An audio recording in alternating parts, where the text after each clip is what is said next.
আমি মানুষের মধ্যে, মানুষের চোখে এই কুড়িগ্রামকে নিয়ে, এই পিছিয়ে পড়া অঞ্চলকে নিয়ে তাদের মধ্যে এক ধরনের আমি দেখেছি হতাশা দেখেছি, তাদেরকে মধ্যে তাদের চোখে আমি স্বপ্ন দেখেছি।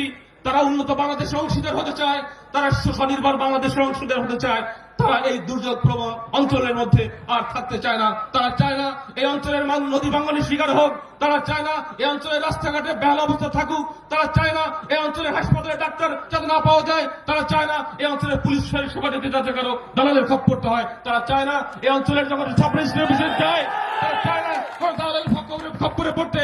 আজকে আমি এই বিভিন্ন শ্রেণী পেশার মানুষের সাথে কথা বলেছি, আজকে নির্বাচিত প্রতিনিধির সাথে কথা বলেছি। চেয়ারম্যান মেম্বাররা চায় না তাদের প্রতি যে বরাদ্দ, সেই বরাদ্দ তার মানুষের মধ্যে পৌঁছে দিতে চায়, কোন ছিন্ডিকেটের কাছে তার ধরা দিতে চায় না।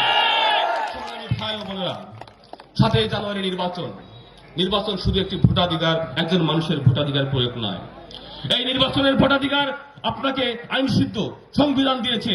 এই অধিকার বিশাল একটা অধিকার, আপনি হেলায় আপনার সুযোগ হারালে হবে না।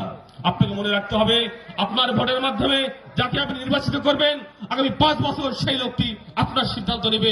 আপনার সন্তান কেমন স্কুলে পড়াশোনা করবে, আপনার হাট বাজার, যে বাজারে আপনার মানুষ একটা লাউ বিক্রি করতে যায়, সেই বাজারের মানুষের সেই লাউ বিক্রেতা বাজারে কয় টাকা খাজনা দিবে সেটাও সেই আজকে সাথে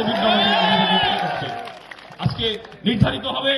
আজকে আমাদের রাস্তাঘাট যখন দেওয়া হয়, সেই রাস্তার ক্ষয়ের সাথে, সেই রাস্তার সিমেন্টের সাথে কি ধরনের মানের বালু প্রয়োগ করা হবে, সেই রাস্তার কেমন কাজের মান থাকবে সেটা নির্ধারণ করবে আগামীদের সাথে ভোটের মাধ্যমে যারা তাকে নির্বাচন, তার যেমন নির্বাচনের মাধ্যমে।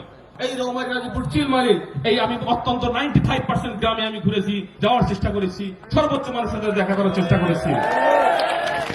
আপনাদের এখন আমার কাজ আমি মনে করি মোটামুটি সম্পন্ন।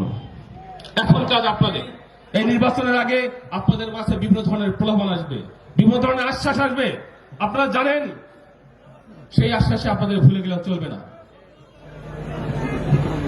আমি বলতে চাই 7 জানুয়ারি আপনারা যদি আপনাদের সেই মহান সংবিধান কর্তৃক যে অধিকার, ভোটাধিকার আপনারা যদি নৌকার পক্ষে প্রয়োগ করেন, আজকে তারপরে যদি সেই মহান জাতির সংসদে আমি যদি কথা বলার সুযোগ পাই, আমি আপনাদের কথা দিলাম এই প্রত্যেকটা জিনিস আমি অত্যন্ত দায়িত্বের সাথে, অত্যন্ত কর্তব্যের সাথে করব এবং আপনাদের পাশে থাকার চেষ্টা করবো আজীবন আপনাদের সমস্যা।